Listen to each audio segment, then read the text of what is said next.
국정농단 게이트 수사를 이어받은 검찰 특별수사본부가 오늘 박근혜 전 대통령 측에 오는 21일 검찰청사에 나와서 조사를 받으라고 통보했습니다. 박 전 대통령 측은 일단 검찰의 수사에 적극 협조하겠다는 입장만을 내놔서 출석 여부에 대한 확답은 피했습니다. 현장에 나가 있는 취재기자 연결합니다. 김태민 기자. 네, 서울중앙지방검찰청입니다. 네, 검찰이 오늘 박 전 대통령 측의 소환 날짜를 통보했는데 다음 주 화요일이군요. 네, 그렇습니다. 검찰은 오늘 박근혜 전 대통령에게 오는 21일 오전 9시 30분에 나와 조사받으라고 통보했습니다. 탄핵 심판 선고가 나온 뒤 닷새 만입니다.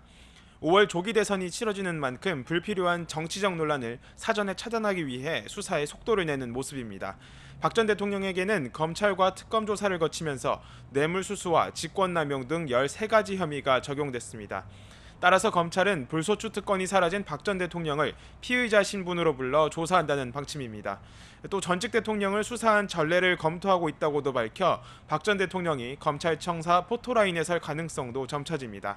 만약 박 전 대통령이 검찰의 소환 요구에 그대로 응한다면 전직 대통령 가운데 서울중앙지검에 출석한 첫 사례가 될 전망입니다. 다만 전직 대통령을 여러 차례 불러 조사하기는 힘든 만큼 이번 한 번의 조사로 방대한 의혹을 전부 확인해야 합니다. 이에 따라 검찰은 남은 기간 박 전 대통령에 대한 조사 준비에 박차를 가할 것으로 보입니다.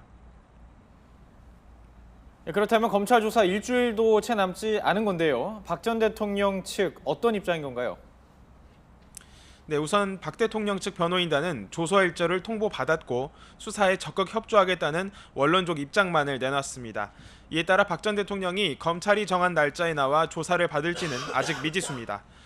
앞서 수사협조 방침을 거듭 밝혀온 대통령 변호인단 손봉구 변호사는 여기에 특별한 사정이 없는 한이라는 단서를 달기도 했습니다.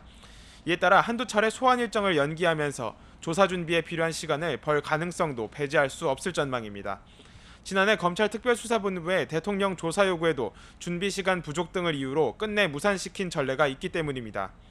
그러나 현직 대통령 신분으로 받던 불소추 특권이 사라진 만큼 무작정 버티기는 힘들 것으로 보입니다.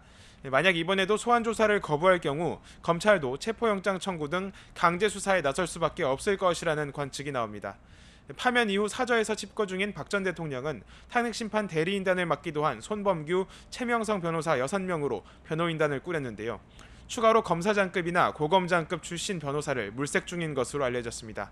검찰이 통보한 소환 일자까지는 채 일주일도 남지 않은 만큼 대응 전략 마련에 몰두할 것으로 보입니다.